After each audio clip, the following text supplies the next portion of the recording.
Melissa, I know at the heart of what you do is the belief that no two individuals are the same. And I have to say, I've had the wonderful opportunity of being able to interview over 100 women over the last couple years. And I've also realized that this is true. So, with that being said, I would just love to learn a little bit more about you and your company, Nourished, and how you really are unique. Yes, it's a pleasure. I'm glad that you've realized it. It's true in all realms and all spheres, but I think where we focus on is around the human body and the human experience. And this idea that, a one size fits all or even a five sizes fit all approach, which has been the standard in, nutrition and vitamins and supplements up until recently, is not actually serving the consumer or the patient, whichever way you want to look at it. And so what I wanted to do when I came up with the idea for Nourished was really solve my own problem. I was traveling all over the world for work, carrying around a disgusting Ziploc bag full of vitamins and supplements, depending on which country I'm in. And,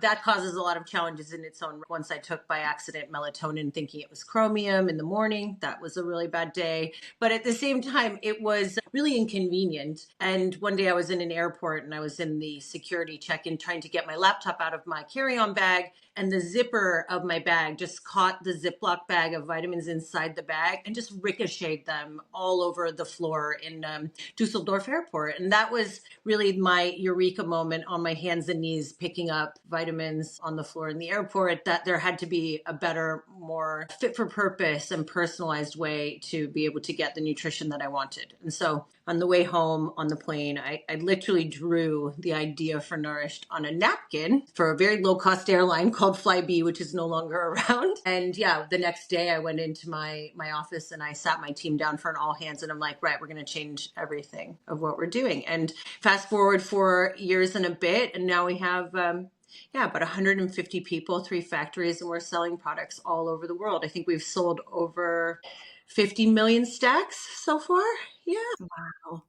That is incredible. And I have to say, I have so many things that I want to dive into here, but while I haven't dropped all of my vitamins on an airport floor, I recently went through a pregnancy, and then afterwards, I was deficient in basically everything. So I was taking probably at least 15 vitamins that my doctor prescribed me. And like you said, I didn't know, but I was actually taking magnesium in the morning. So it was one of those things where by the end of the day, I was just completely catatonic. So I've learned a lot through that, but I've also realized how much of a pain it is to be able to have to travel and to have to organize all of your pills. So I really like the concept of what you have put together, which we're going to dive more into that today. But before we dive into what Nourished is and how you came up with this idea and all of the good stuff about it, I really want to talk about how you mentioned that you changed everything. So Nourished isn't kind of the first product that you've created. There's been predecessors, I should say. So let's talk about your background before we get into what Nourished is today. Absolutely. So I'm kind of what you could call an accidental entrepreneur. I had not intended to be an entrepreneur when I was in university. I went to do my MBA at Lancaster Business School here in the United Kingdom. And as part of my dissertation project, I had to create a business idea and run like a beta test for an idea to be able to prove like proof of concept of an idea for a business. And it ended up doing really well. And so even though I had no passion for it, I just wanted to get an A in the class, which was my main goal. I actually ended up staying and running that business, growing that business, and evolving it. The company was really focused on democratizing financial solutions for small businesses. So, kind of think of moneysupermarket.com, how you can go online and you can search for like credit card rates or mortgage rates. There was nothing like that for, small business owners. And when you're really big as a business, you get like personal account managers at the bank who will give you a really concierge style treatment. But when you're small to medium enterprise, you really have no idea, and it's kind of a crapshoot. And so I created a software program that would source all the different deals. And anyway, it did really well. But as soon as I got to a point where I felt like I had added as much value as I could, I sold that company and started my first passion project, which was a confectionery brand called Goody Good Stuff, which again, there's a theme to my stories. I made this for myself because I'm a vegetarian since the late 90s, way before it was cool. And there was like a whole aisle for free from and vegan and vegetarian, and plant-based was not even a thing. And I couldn't find any gummy candy without gelatin in it. And so I decided I wanted to try and solve that.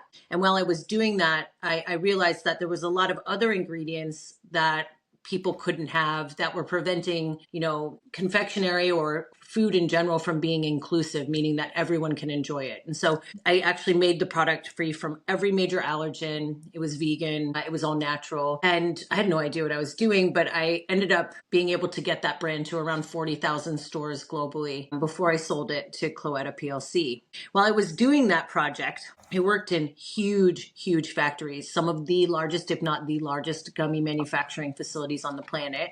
And although I was very impressed by the scale and quality that they were able to produce, I was extremely frustrated being an empathetic entrepreneur with the inflexibility of mainstream manufacturing. Huge MOQs, new product development took years. To make a special flavor for a country was just completely out of profitability possibility. And so when I sold the business to Cloetta, I decided I wanted to really try and solve for that issue, which was, can we make manufacturing agile enough so that each consumer could create their own product? And so, again, didn't know anything about what I was doing. Taught myself how to use 3D printers, taught myself G-code, taught myself how to build a 3D printer, and ended up building and patenting the first ever FDA FSA compliant 3D food printer in 2015 that we used to make customized confectionery all around the world.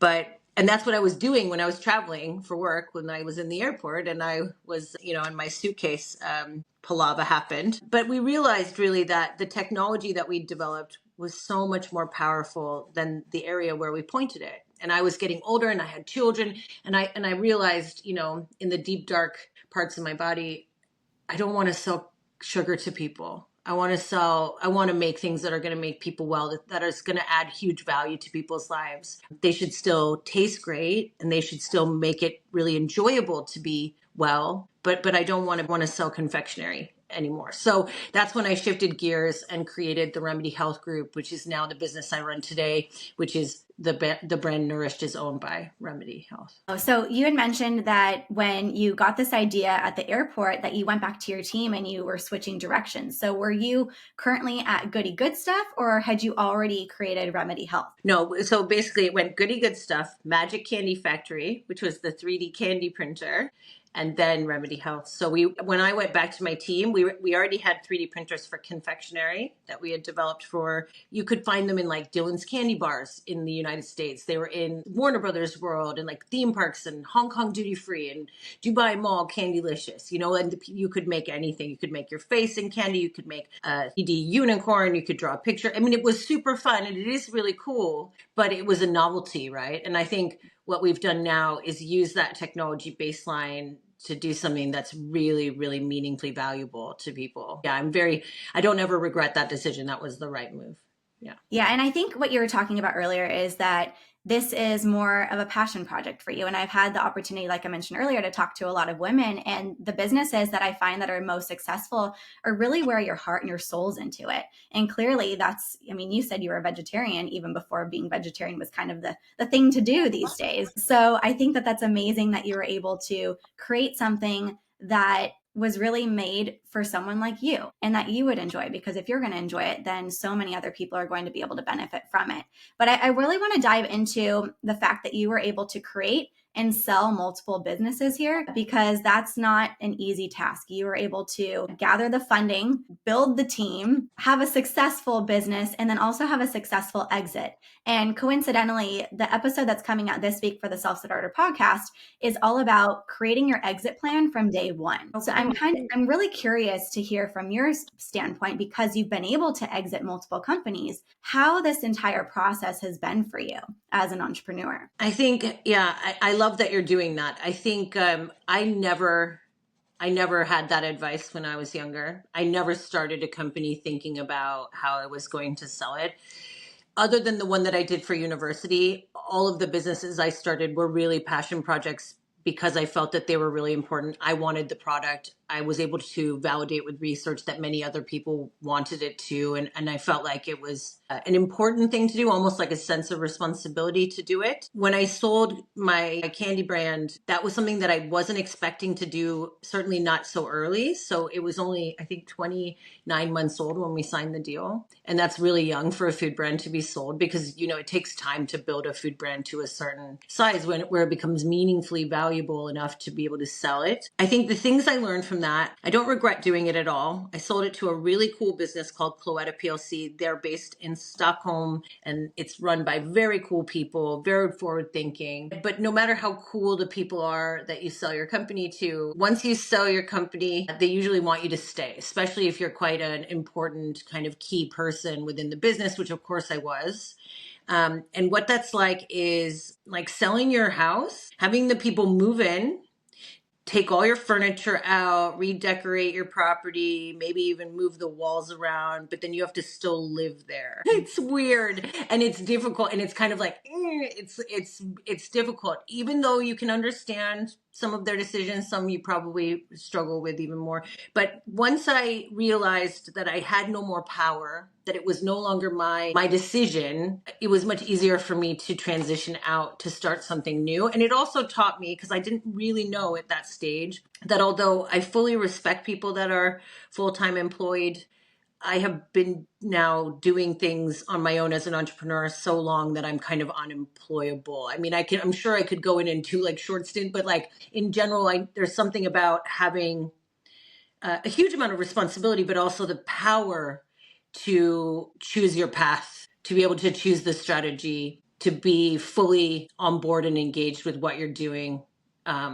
Yeah. And so even though I think that they were an awesome company, it was really difficult for me to fit in a corporate structure. And so that was important for me to learn, but it was every business that I've made, it's kind of like having a child and then giving it up for adoption. It's because you still love it, but you want it to have the best life, and you know that it can't have the best life if it stays with you. If that's kind of like maybe a little too far, but you get the idea that I'm trying to say, because they were so much bigger and they had so much more power and they had so much bigger distribution and resources and assets and huge teams that would push it much further than I could have ever done on my own. And that was really what helped me make sense of it. What I think is more difficult is realizing that you have to pivot your idea, like a 180 pivot, while you're still in the business. That's really tough because you're in love with that idea. You want it to work desperately. And for whatever reason, the market isn't ready. You're ahead of the time. A lot of the ideas that I come up with are way ahead.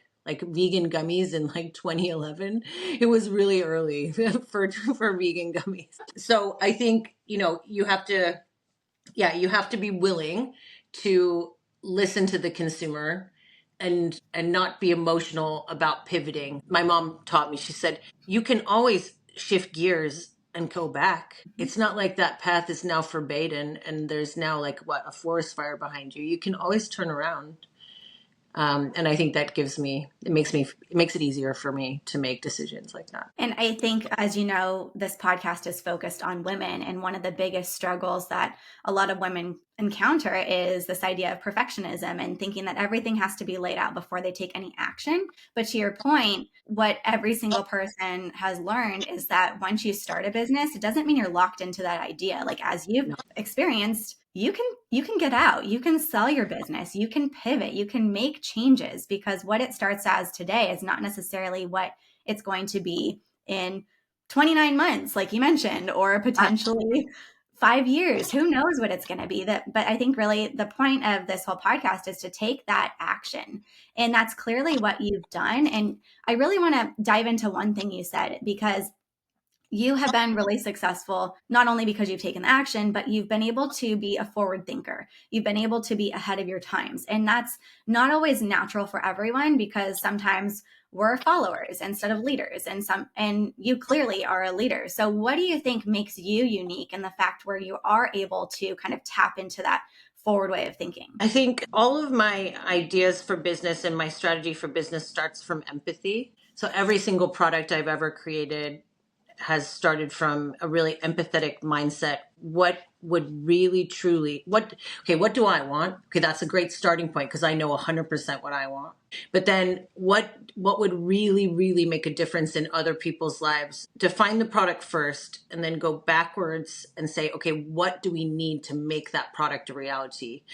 And oftentimes when you do it that way, you are forward thinking because, for example, in our business Nourished, when we wanted to create that product, there was no technology on the planet that could do that. The candy machine didn't make 7 layers. We didn't have a way to incorporate active ingredients like nutraceuticals. And so we had to be, you often have to create your own path when you are really trying to create something different. Because if you want to create something that's just 1% different, you don't often need to you just need to be smarter. You need to have a better supply chain. You need to have better deals. You need to be just a tiny bit smarter. I've never been that kind of an entrepreneur. I have always been I want to make something that is better in every way than the current market offering. And that usually entails you having to trot in your own path. There's no case study and there's no rule book.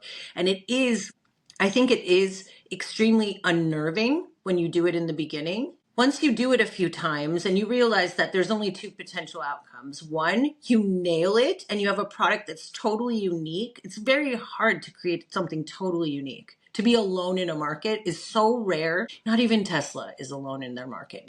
Seriously, it's really, really tough. So that's one outcome, which is amazing from a commercial standpoint. But the other outcome, which is potentially more likely, is that you get an education. And people often refer to it as failure, but it's not. It's just one test that didn't work on your way to the overall positive outcome. And that's how we look at failure in our business. And that's how I look at it as an individual. So I often get asked, tell us about some of your failures. There are none. I had a ton of education, tons, but there have not been really any things that I've been like, oh God, that was a huge failure. I think that's the most beautiful way that I've ever heard it put, to the point where I just want to print that out and have that as a quote, because I think, like you said, failure, I believe that you almost fail in quotes forward, because you're constantly learning from things and you're evolving. And like you said, it is an education. So with that being said, what are some of the things that you've been educated on throughout your career here? So many things. This podcast isn't long enough. Everything that I've done, I had no formal training in doing. I had baseline training in for example, accounting and business and science and kinesiology and chemistry, but I never had training in how to create a retail product. I had to learn how to design packaging. I had to learn how to pitch retailers. I was like, I have no idea what I'm doing. And I made tons of mistakes. A fun story is my first ever retailer pitch in the USA. I don't think that they will mind because it was so long ago, was with Stop and Shop. And I pitched the buyer a 29 slide presentation. And at the very end of the meeting, God bless this man, because I did not know him. He just maybe took pity on me. I'm not sure. But he gave us a trial in the stores, which I was like, oh my God, it was a big deal for me. It was the first listing that we had gotten. And at the very end, he said, hey, just a tiny word of advice. Normally we look for five slides. I'm like, oh my God, I'm dying. I had no idea what I was doing. But I think as long as you are a fast learner and you're open to feedback and you're listening and you want to improve, that's not scary. That's actually quite exciting that you can continuously improve and that you have so much further that you can go. I think one of the other things that I've learned is, this is more on the investment side. In my first 2 companies, I only had friends and family investment, right? So it wasn't serious. With this business, I've raised money from venture capital, from corporate venture, much more traditional, Series A, this kind of thing. That was a massive education as well. I had no idea what I was doing. I had to read this book called Venture Deals to figure out what all the titles of the people were and what are these firms, what's private equity versus pure venture, what's growth venture versus, seriously, it's very confusing. But what I didn't spend enough time on was focusing on the potential outcomes of letting someone put money in our business. And I was able to come out the other side and it's fine. But I think what I didn't realize was at the beginning, when you raise money, when your business is at its lowest valuation, hopefully, you're giving away the highest amount of your business for the lowest amount of money. So that's one thing. Of course, I understood the principle of that. But you also are so desperate for the money at that stage that you often give away rights and access to you that is difficult to then change as you go forward. And what I think about now is when you bring an investor into your business, it is a two-way street. It is much more akin to a job application than applying for a bank loan. It is, we are going to offer an opportunity for this investor to make money. We will do all the work. They will put some money in, we will do all the work, and they will potentially have a positive return that would not be available to them otherwise. And they will need to also support us when we need help. So it is like a work relationship. It is not me applying for a credit card or a bank loan, which I think a lot of early stage founders feel like it is. And I think now I give a ton of advice to new founders, and interview them just like you're being interviewed by them. One, they will respect you more for it, and two, you will have the information you need to make the right decisions when you bring investors into your business. I think it's really important to make sure that you're bringing on the right investors. So to your point, it is crucial that you are equally interviewing them as much as they're interviewing Totally. you. Yeah. My background, I actually came from the startup world. So I spent 10 years in the startup corporate sales world. And I noticed every single time the company would raise more money and bring on new investors, the company would pivot a little bit and change. And that original vision was sometimes squashed a little bit. And every Yeah. single time more and more money came on, it just continued to squash and squash and squash a little bit more. So you being a leader and an entrepreneur who comes from a place of empathy, and you've created all these products to really be able to solve a problem for yourself and for other people out in the market here. How do you make sure that your original vision is still intact, but also still make sure that you're honoring this new partnership that you've really come into? So the non-emotional answer is your term sheet. Make sure that your term sheet and your articles that you sign when you take investment are written in a balanced way, and get the best legal advice that you can afford. And there are lots and lots of great, very low cost, excellent legal services for new startups. There's a ton of also government funding, depending on what you're looking for. Signing a bad term sheet on your earliest stage is one of the most common mistakes that I see, that's so upsetting because it's so avoidable. And the things you want to avoid are things like rights of first refusal. You have to sometimes agree to preference shares, but don't agree to like 2x preference shares. I could get into the really rigmarole, and I think if you're going to run the business and you're going to take money in, that doesn't mean you have to give up management control. And so the ways that you can do that is by protecting your right to set the strategy for the company by saying, as a founder, I want to have myself in 2 board seats on a 5-person board or on a 6-person board, so that you can protect the longer term of your vision. And then the last thing I would say is, this makes it more difficult because you have to have more meetings, you have to kiss more frogs. But the best way to do it is to balance your syndicate so that you have the amount of money that you need in total, but that it's spread across multiple people and none of them have tons of power. Does that make sense? It definitely Yeah. does. Yes. And clearly, you know what you're talking about, because from the article I just read, it sounds like you raised 18 million pounds Yes. for Nourished. Correct. That's not a small amount of money. So you know what you're talking about. And like you said, make sure you seek legal advice early on. I think even as you're starting a company, before you even go get funding, to 100%. make yes. Especially a company that is going to have the potential to be the size like yours is. It's really important to seek that legal counsel. In a couple weeks, we're bringing on, it's called a self guru. She does legal advice for people that are solo entrepreneurs. So if anyone's listening to Cool. this episode, that's a really great resource for you to tap into, because she has lots of templates and things like that for you. But I do want to make sure that we are able to get into really the heart and the soul of Nourished here. So you were able to raise this 18 million pounds to be able to continuously make sure that Nourished is expanding and growing and just really able to get into the hands of all these wonderful people out here.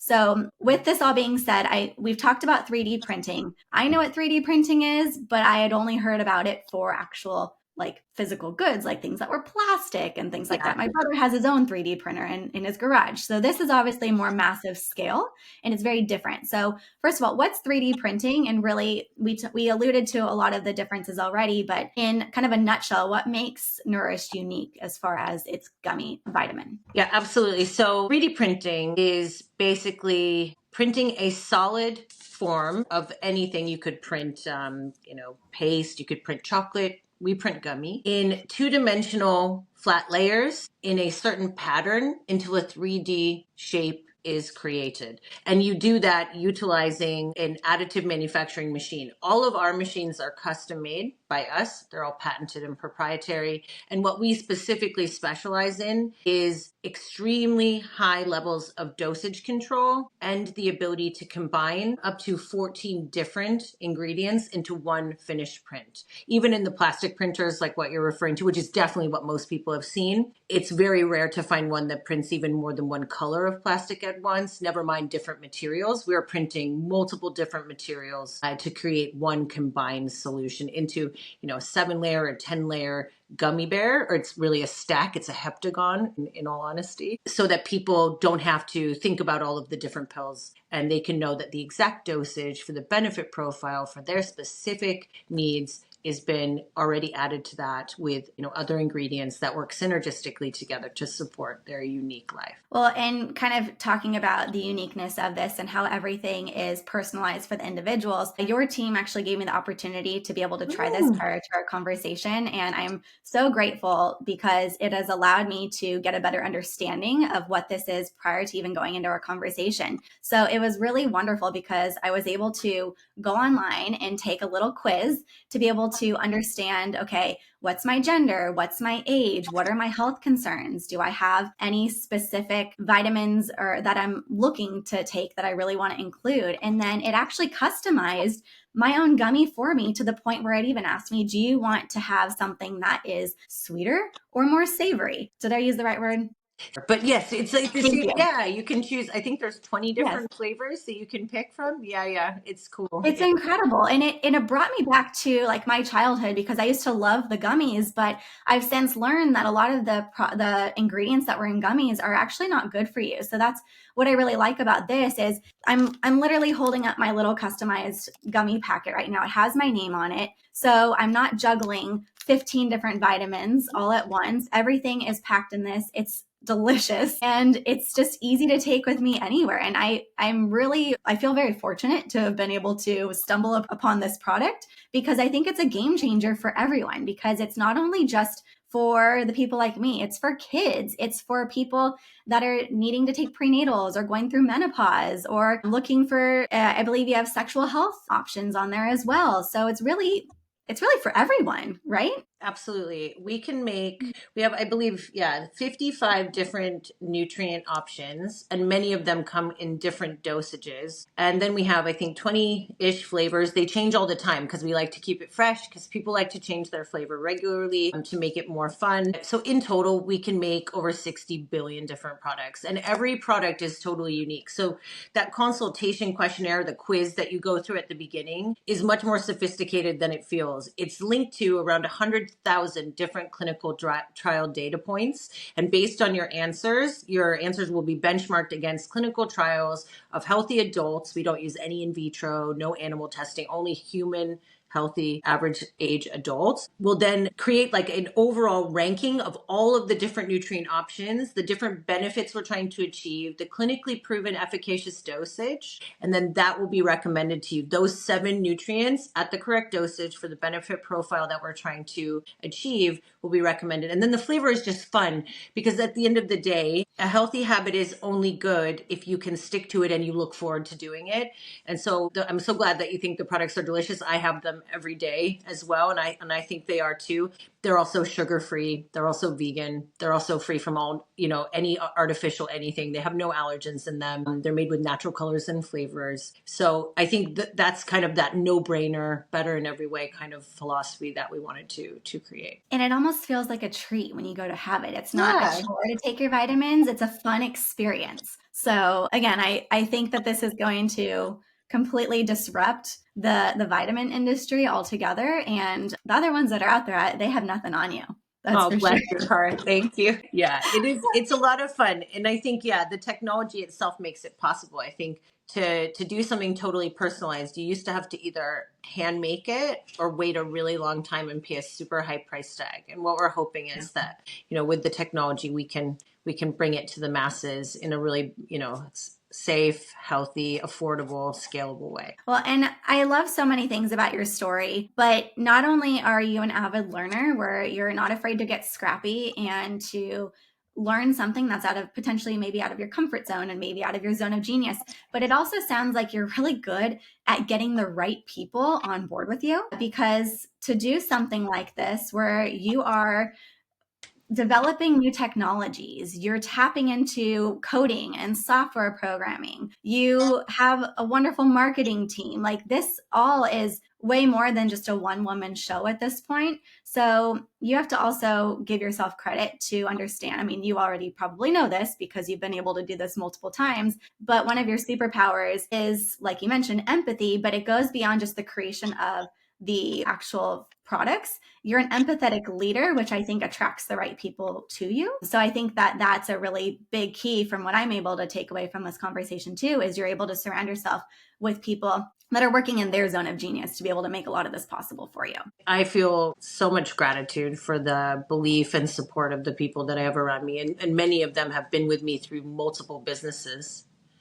And yeah, it's it's the greatest honor of my life to lead them. They make every day so much more fun as well, because it is super stressful at times. It's really tough what we do. Like, we built a high speed line in the middle of the summer, and we were all like in our scruffs, screwing in nuts and bolts. It wouldn't work. I mean, but we laughed and we kept pushing and we did it together. And I think that's what I love the most about it, is that when new people join our team, it takes them a little bit, but soon they realize that I kind of push the boundaries of what they believe they think they are capable of doing. And then we do it over and over and over again until they no longer believe that they have those boundaries on their potential. And that's what you want in a leader. You want someone to see the bigger picture and to believe in you even more than you believe in yourself. And I think that's why you were featured by Business Insider as one of the UK's top 32 female entrepreneurs to look out for. Clearly, you've done this a time or two, and I have a feeling that this isn't your last stop. You're just going to keep going. I am loving what we're doing right now, and we have so many exciting things on the horizon. Yeah,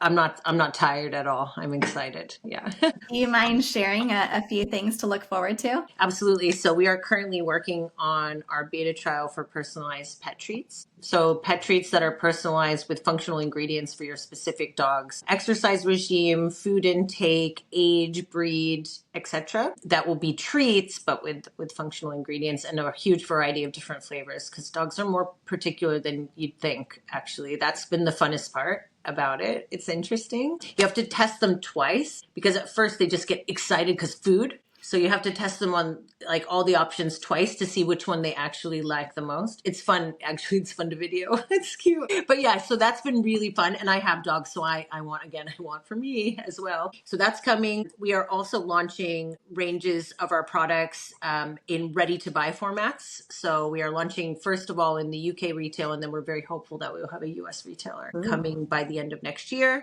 And we are also working on 2 new items around, we don't like to say anti-aging, we say healthy aging. And so we've got some really cool new ingredients that we've been working on around healthy aging that have never before been able to be incorporated into a gummy and are really hard for your body to absorb otherwise. So we'll be launching those, I believe, in January. Yep, that's right. Oh, such exciting things. Well, if anyone's listening to this and wants to learn more about Nourished and really be a part of this journey with you as new products are entering the mainstream market, where can they learn more? Getnourished.com, or just type Nourished into any search bar, you'll find it. Perfect. And I mentioned this earlier, but one of the things that I ask every woman when she comes on the show is for advice for women that are really just getting started in their business or having dreams of taking that leap. So you've done this a few times. This isn't your first rodeo and you have lots of great advice, but if you could potentially just narrow it down to one key thing that she can take away today, what would you say? I think in order to be really successful, you only need 2 things: a great idea with passion and research that proves that the idea is wanted by others and that you can do it at a price that people will want to pay. Those are the only 2 things. So get your idea and research, research, research, research. And part of the research is having conversations with other individuals to make Of sure course. that this is something that people want. Do your market research. It's part of it, as just having conversations. Well, Melissa, this has truly been a conversation that's nourished my soul.